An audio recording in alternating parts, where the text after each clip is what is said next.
이 시간 우리가 함께 할 말씀은 고린도전서 12장 1절에서 3절의 말씀입니다. 우리 함께 읽겠습니다. 형제들아, 신뢰한 것에 대하여 나는 너희가 알지 못하기를 원하지 아니하노니 너희도 알거니와 너희가 이방인으로 있을 때 말 못하는 우상에게로 끄는 그대로 끌려갔느니라. 그러므로 내가 너희에게 알리노니 하나님의 영으로 말하는 자는 누구든지 예수를 저주할 자라 하지 아니하고 또 성령으로 아니하고는 누구든지 예수를 주시라 할 수 없느니라. 아멘. 여러분, 성경을 가지고 있는 분들은 12장 1절만 우리 같이 한번 읽고 시작하도록 하겠습니다. 형제들아, 신뢰한 것에 대하여 나는 너희가 알지 못하기를 원하지 아니하노니. 아멘. 신뢰한 것에 대해서 알았으면 좋겠다 하고 바울 사도가 말하고 있습니다. 그것은 오늘날 우리에게도 동일한 말씀입니다. 여러분, 신뢰한 것이 어떤 것인지 여러분 머릿속에 그려지십니까?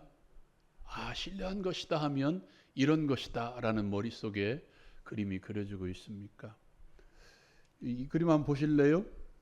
보이세요? 보이세요?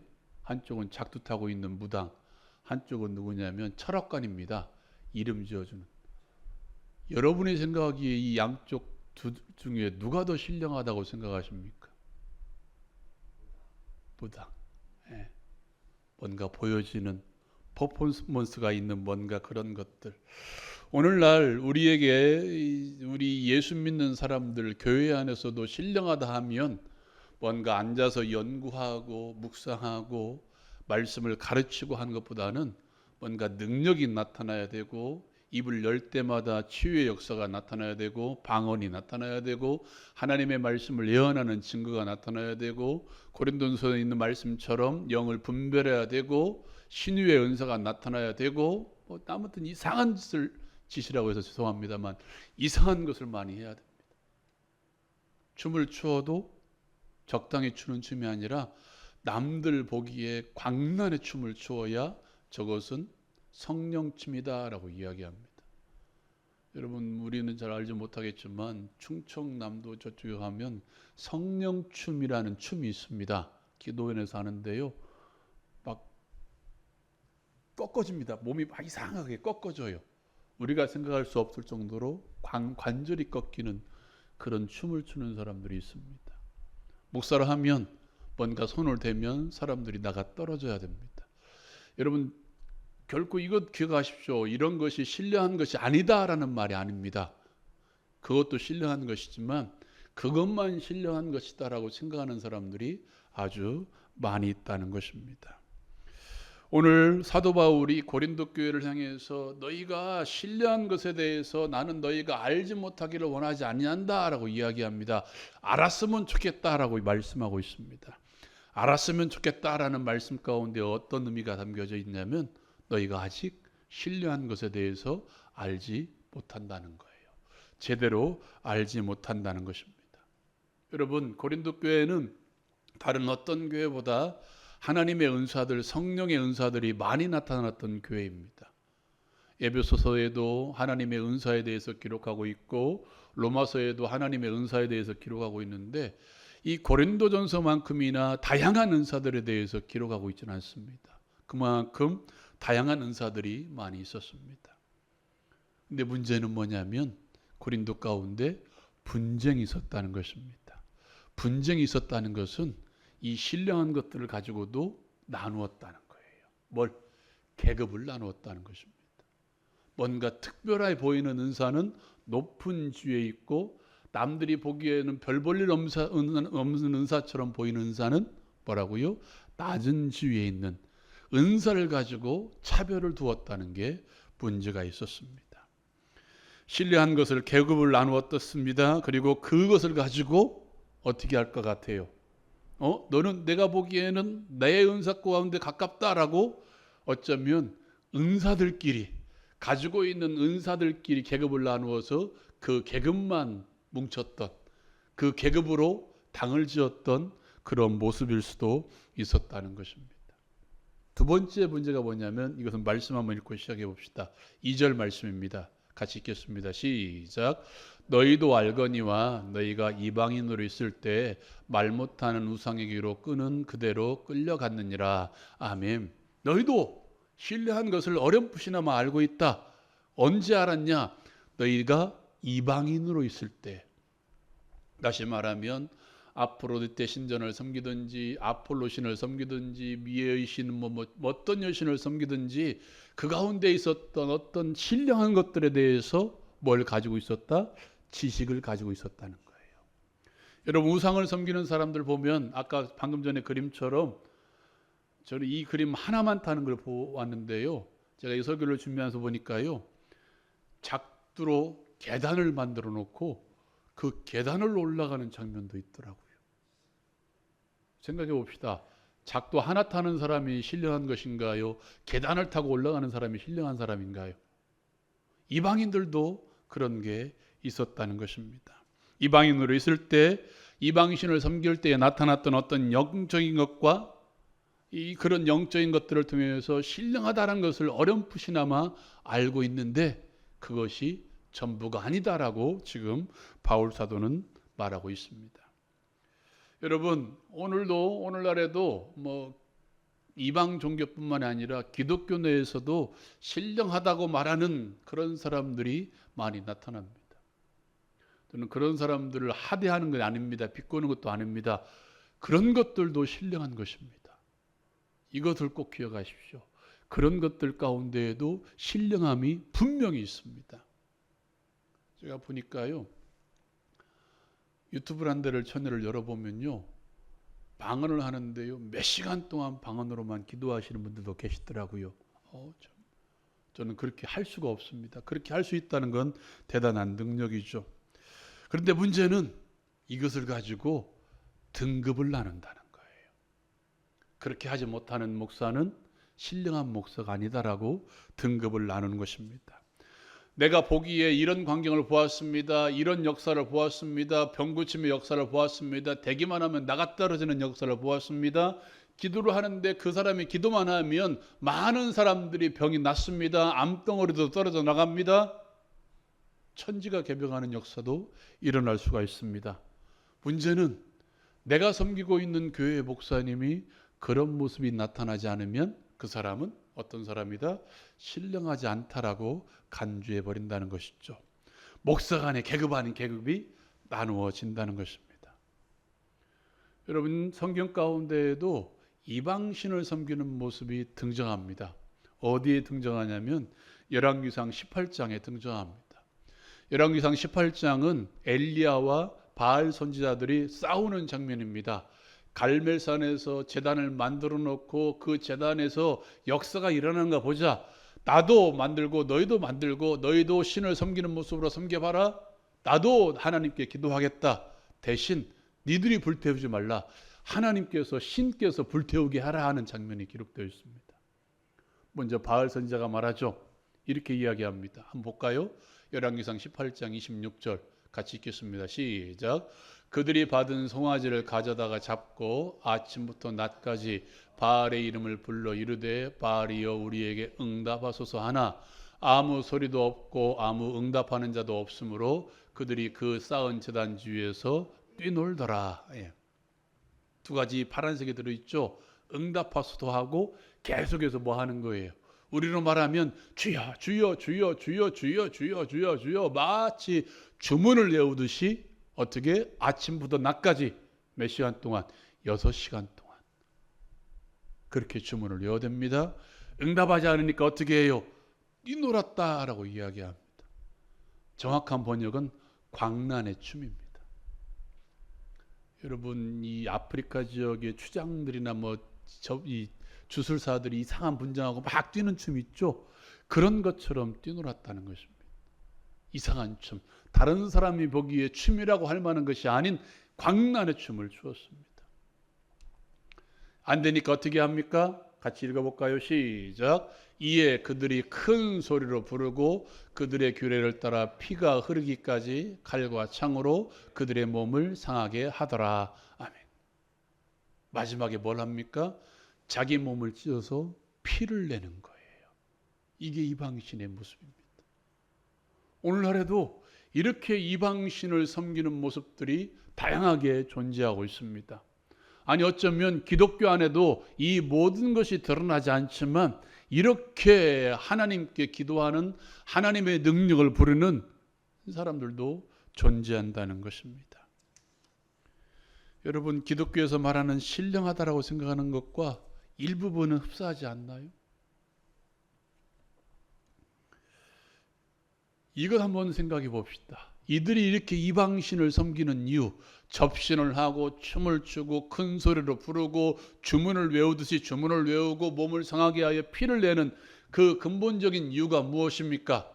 신을 섬기기 위해서? 아닙니다. 왜 무당 찾아가요? 왜 무당 찾아서 그 국수를 하나요? 누구의 유익을 위해서? 나의 유익을 위해서. 여담입니다만 이 전주에 가보면 완산칠봉이라는 데가 있습니다. 이 용머리고개라는 고개가 있는데요. 거기가 이 용의 영상을 따라 머리가 있는 부분입니다. 그 아래 보면 수많은 점집들이 있습니다. 그리고 매해 첫날, 첫주, 첫날이 되면 수많은 사람들이 거기 가서 점을 칩니다. 우리가 하는 토정비라고 말하는, 무엇 때문에 그런 걸 보나요? 누구의 유익을 위해서? 나의 유익을 위해서. 이방신을 섬기는 주된 목적 중에 하나는 나의 유익을 위해서 섬긴다는 것입니다.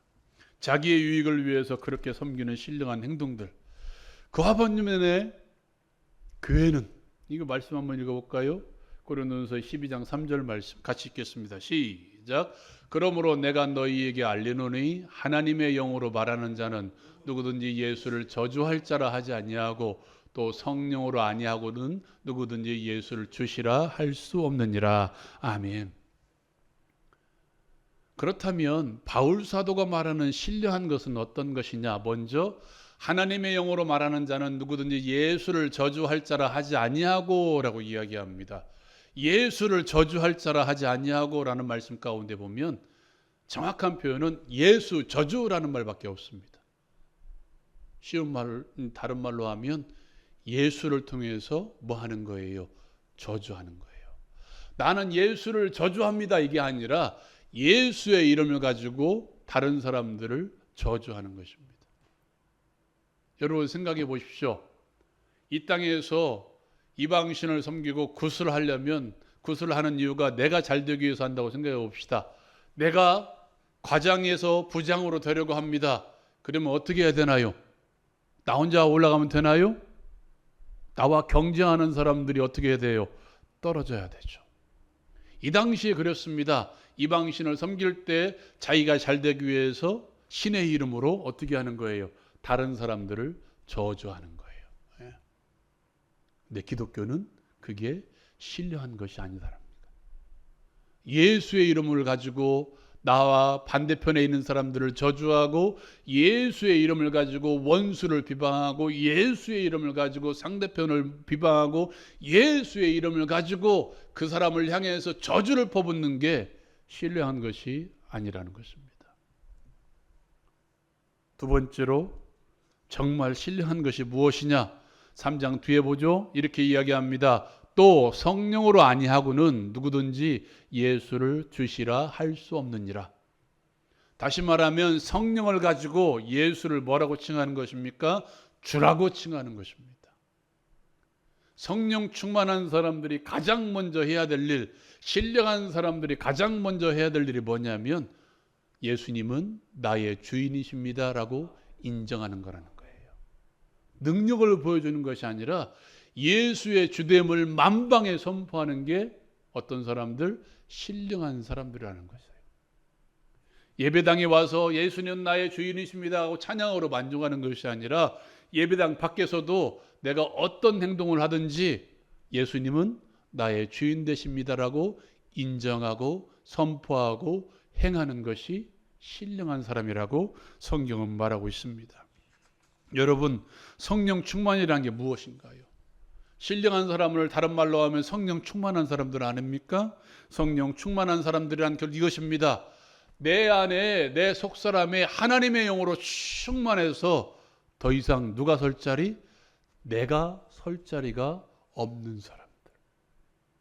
내가 주인 되어서 설 자리가 없는 사람들이 바로 성령 충만한 사람들이고 그 사람이 신령한 사람들입니다. 그 사람이 성령의 이름으로 예수의 주되심을 선포하는 사람들입니다. 신령한 사람은 예수님을 삶에서 인정하는 사람들입니다. 예수님은 나의 주인 되십니다라고 하고 끊임없이 살아가는 사람들입니다. 물질에서든지 가지고 있는 능력에서든지 가지고 있는 지위에서든지 어떠한 모습이든지 여러분 성령께 그렇게 자꾸 자리를 내어드리십시오. 내가 정말 신령한 사람이라면, 내가 정말 성령이 충만한 사람이라면 내 자리를 자꾸 내어드리십시오. 내가 자리에 앉아서 성령님 필요할 때마다 불러서 쓰는 것이 아니라 내 안에 내 주인된 자리에 성령 하나님을 앉혀놓고 하나님이 부르시는 대로 응답하십시오. 이게 신령한 사람입니다. 그리하므로 이 사람들은 나에게 주신 모든 능력을 하나님께 올려드립니다. 한번 읽어볼까요? 11절 말씀입니다. 11절 말씀 같이 읽겠습니다. 시작. 이 모든 일은 같은 한 성령이 행하사 그의 뜻대로 각 사람에게 나누어 주시는 것이라. 아멘. 내가 가지고 있는 재능도 누구의 것? 하나님의 것. 내가 교회를 위해서 쓰는 모든 은사도 누구의 것? 하나님의 것. 나의 지위도 하나님의 것. 우리가 말씀을 읽지 않았지만 4절부터 보면 이렇게 이야기합니다. 은사, 직분, 사역 이 모든 것들의 주는 누구시다? 하나님이다라고 인정하는 사람들이요. 여러분 성령의 은사는 선물입니다. 하나님께서 우리에게 주시는 선물은 두 가지가 있죠. 절대적인 선물과 상대적인 선물이 있습니다. 절대적인 선물은 무언가요? 나의 구원, 내가 구원받은 것. 상대적인 것들은 무엇인가요? 우리가 은사라고 말하는 그 모든 것들, 지혜의 말씀, 지식의 말씀, 믿음, 영분별, 능력의 응함, 병고침, 방언, 예언, 이 모든 것들, 이것도 다 뭐다?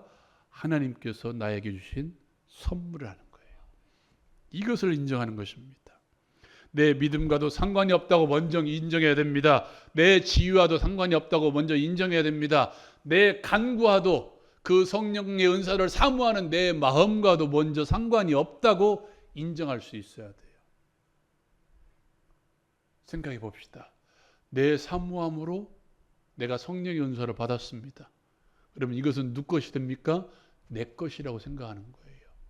내가 사모했기 때문에 받았다고 생각하는 거예요. 그리하므로 그것이 뭐가 됩니까? 계급이 될 수 있습니다.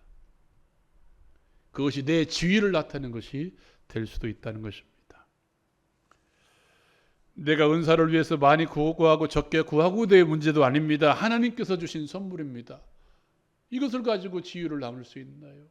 내가 선물 받았는데 값없이 선물을 주셨는데 이 선물을 가지고 내가 계급을 나눌 수 있나요? 없죠. 신령한 사람은 이렇게 생각합니다. 이것은 하나님의 선물이다. 내가 잘나서 받은 게 아니다. 내 능력이 아니다. 내가 특별해서 받은 게 아니다. 하나님의 선물이다라고 인정하는 거예요. 마지막으로 신령한 사람들은 유익을 위해서 일합니다. 한번 읽어볼까요? 12장 7절입니다. 시작. 각 사람에게 성령을 나타내심은 유익하게 하려 하심이라. 아멘. 목적어가 빠졌죠? 누구의 유익? 나의 유익? 아니요. 교회의 유익입니다. 나의 유익을 위해서 하면 어떻게 될까요? 나중에 이것이 계급이 될 수 있겠죠. 사랑하는 여러분, 개인의 유익을 위해서 은사를 사용하면 하나님께서 그 은사를 앗아갈지도 모릅니다. 우리의 은사의 최종 목적은 교회입니다. 우리가 받은 은사의 최종 목적은 성도를 섬기는 것입니다. 내 옆에 있는 지체를 섬기는 것입니다. 함께 하나가 되어서 예수 그리스도의 몸된 교회를 세워나가는 게 은사의 최종 목적입니다. 신령한 사람들은 이것을 생각합니다. 교회를 세우고 복음을 증거하기 위해서 우리에게 은사를 주신 거예요. 이것을 늦추면 우리는 어떻게 할까요? 어떤 걸 구할까요? 화려한 은사를 구하겠죠. 남들에게 보여지는 은사를 구하겠죠. 남들에게 보여지는 능력의 행함을 구하겠죠. 그리고 그것을 가지고 지위를 결정하려고 할 것입니다. 여러분, 이러한 관점에서 볼 때 여러분은 신령한 사람입니까? 아니면 신령하지 못한 사람들입니까? 예수를 주라고 선포하며 하나님께서 주신 은사에 감사함으로 반응하며 또한 주신 은사를 가지고 교회에 유익을 끼치는 이 사람이 신령한 사람입니다. 이런 사람으로서 교회를 세워나갈 수 있는 우리 모두가 되기를 주님의 이름으로 축원드립니다. 기도하겠습니다. 사랑하는 여러분, 이 시간 말씀 생각하면서 함께 기도합시다. 여러분은 신령한 사람들입니까? 신령하지 못한 사람들입니까? 성령이 충만한 사람들입니까? 성령이 충만하지 못한 사람들입니까? 신령한 사람들은 예수만이 자의 주인 되십니다라고 선포하는 사람들입니다. 하나님께서 주신 은사에 감사함으로 반응하는 사람들입니다. 그리고 주신 은사를 내 것으로 취급하지 않고 교회의 유익을 위해서 힘을 다하는 사람들입니다. 이렇게 행함으로써 하나님이 보시기에 신령한 사람이 되게 해달라고 시간 기도합시다. 또한 육신의 질병이 있습니까? 놓고 기도합시다. 영혼의 아픔들이 있습니까? 놓고 기도합시다. 또한 아신 분은 아시겠지만 내일 수술을 앞두고 있는 분이 계십니다. 위에서 기도해 주십시오. 하나님께서 역사하셔서 잘 되게 해달라고 이름은 몰라도 기도해 주십시오. 모든 수술이 완벽하게 맞추어짐으로써 다시는 그러한 일들로 수술받는 일이 없게 해달라고 위해서 기도해 주십시오. 정상으로 회복되게 해달라고 위해서 기도해 주십시오. 하나님의 치유의 역사가 나타나게 해달라고 위해서 기도해 주시기 바랍니다. 우리가 같이 주여 한번 힘있게 부르짖고 우리 함께 기도합니다.